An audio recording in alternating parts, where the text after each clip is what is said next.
Okay, hey, it's Wayne with Family Acreage Farms, and today we're doing a little video of how we store the beef. We decided to go ahead and get the storage going because the grocery stores are pretty unpredictable, especially nowadays. So, and of course, it's just a good thing to always do, always have your own food. Um, so we went out to Behind the Oaks Farm. It's a local farmer rancher. It's a good time to know your farmer rancher too. You get to know them. So we're trying. We want to make sure we take care of each other, right? So knowing them, we went out. We bought a whole beef from them. I don't know how much the calf weighed. It's almost 700 pounds. And then we got 326 pounds of meat from them. And we put it in this freezer and we organized it. That's one of the most important things you got to do. That's what this is about, is the organization of this freezer and how to make sure you don't waste this meat. 4 years from now, you come in and it's time to defrost, you're going to find a $20 a pound T-bone on the bottom stuck next to, a $3 a pound ground meat. So you just want to make sure you're taking good care of your food. And so we're going to show you how we organize this and how we keep it from going bad. So one of the first things we did here, well actually, if you want to look, we also decorated it really nice. This is our kids' playroom that we have this in. We stole it from them, so we figured we'd go ahead and do this. These are, what are these things called? I wrote them down so you can see. These are called magnetic letters and numbers, obviously. That's what they're called. They cost like $21.99 on Amazon. And then these things here, these little triangles and stuff, they are called mag blocks. And those were like $39.99 now. I doubt we bought them for that when we got them.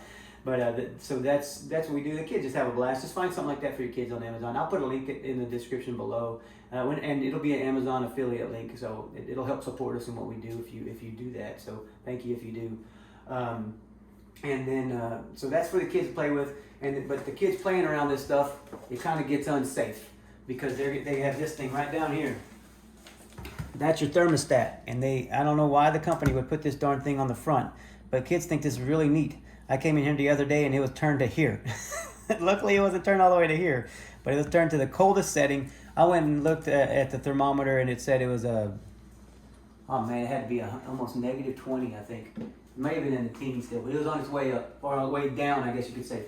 So they were just burning up electricity. So it's a good idea to have something like this here.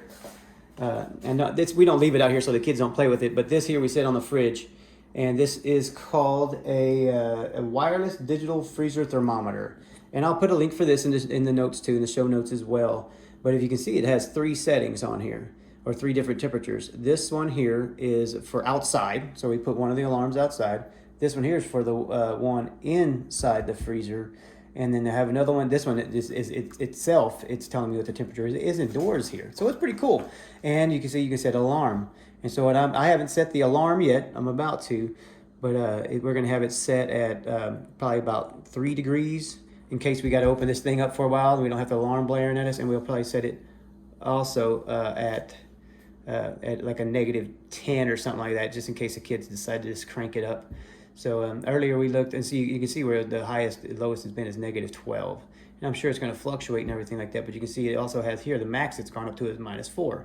So when we open this bad boy up, if we remember, we'll look and see what the temperature change is. But it's great, and you can see the one on the outside. It's really, really cool. Of course, you could always use this just for a different freezer. And that right there costs $23.89, and it could save you thousands of dollars if you did that. And another thing that may save you a whole lot of money is this guy right here. All right, this is called a Munchkin Extra Guard Dual Action Multi-Use Latch. There's 2 of these things came in the package. You can see, you just squeeze that, it pops right off. Super cool, super easy. These things used to have a lock on them with a key. Mom was like, "Where's your key?" But it didn't come with it. So we went and bought this. It cost $8.99 for 2 of these. Simple. And I'll put a link for Amazon in that too. And they're working great. I ain't got no complaints about them. And the kids can't open it, and that way they don't come and open it. And of course the alarm will help as well if that happens. But like I said, we'll put that in there. And then of course this freezer, we got this freezer at Lowe's, and we paid like $700 for this freezer. And it's still available at our Lowe's. I looked it up just now, and so we paid $700 because I got a military discount, and it's like a Black Friday deal.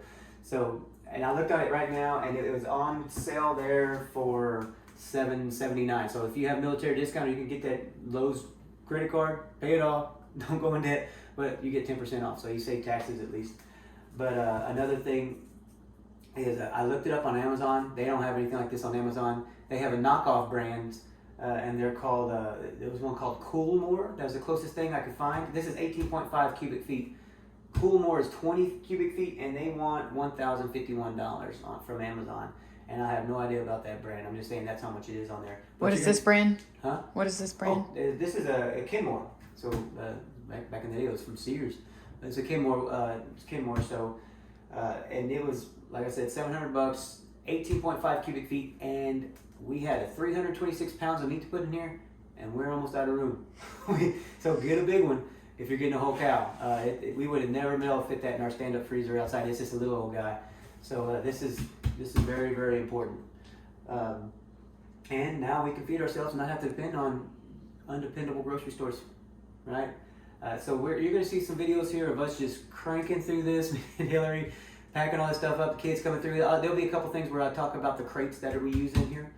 And then, but you'll see us just buzzing around trying to get this thing done and packing everything in there. And then at the end, I'll show you what the finished product looks like inside there.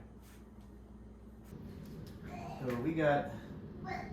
we have these clever made baskets that we bought for our freezer. It's really cool. They fold up here on the side. See that? You got a little trap door in there. Look like a little cage. Both sides go in, and then it folds down like this. Pretty cool. They stack like that. So all these do the same thing. And I'll put a link for them down in the description. So look for that. There'll be an Amazon affiliate link in there. They're pretty cheap. They're actually on sale for like, I can't remember how much we paid. I think for all of these we paid about $100 and something. And it's gonna work perfect and feed us most likely all year long. So it's better than going to the grocery store too and spending $300 a pop once a freaking week. Because we eat tons of meat.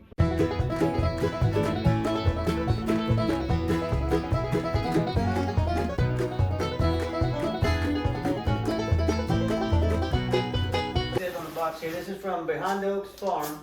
Really great people, Zach and Samantha, and they have Behind the Oaks Farm is in New Braunfels, or they're in Church, Texas, but they're at the New Braunfels Farmers Market. They have a farmers market. I believe they go to San Antonio one too. So go see them. They heat grass, feed and finishes his cows, and we got a whole cow, so we can feed our family for a while. And they take really good care of you, and they're very honest people, somebody you can trust.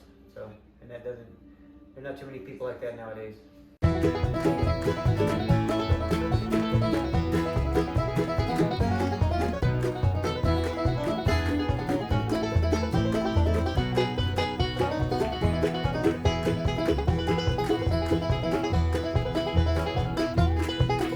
when you have the label there, it says stew meat. I would suggest, we'll probably breakdown and go buy one of those little ones that print it up for you so you can tape it on there. But this will work great for now.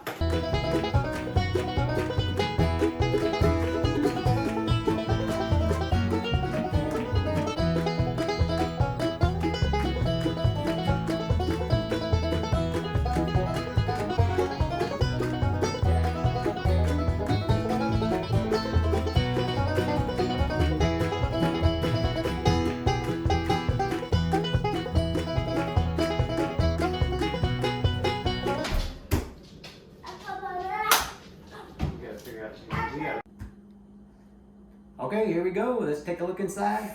So open up my munchkin thingy here. And we're gonna do this fast. Right now it's a -4, so let's see where we get to. So this is what we have. So over here, there's a shelf underneath here, and this is just soup bones. That's what we got. You asked for soup bones so we can make some good stock. There's some stuff here that's just more bones. They've got tons of bones. And then here, you can see we wrote here, this is how we labeled our crates. Ribeye, sirloin, filet. This is the good stuff, the good cuts. Underneath here, let me pull this up so you can see. So there you go. So there's this is ground beef right here with beef with heart and liver. Num, right? People say yuck, but you really can't taste it. It actually enhances the flavor of the seasoning. And here's another beef one, and right here underneath this one is stew. So let me see if I can get to that one. Put this on the floor. So we did this so we can actually get to this stuff. There's the stew meat right there. It's all right here, stew meat. A whole big old box of that stew meat there. So there you go for that. Another box just like that. We did this so you don't lose a piece of meat. Like I said, over here, let's see what's underneath this one.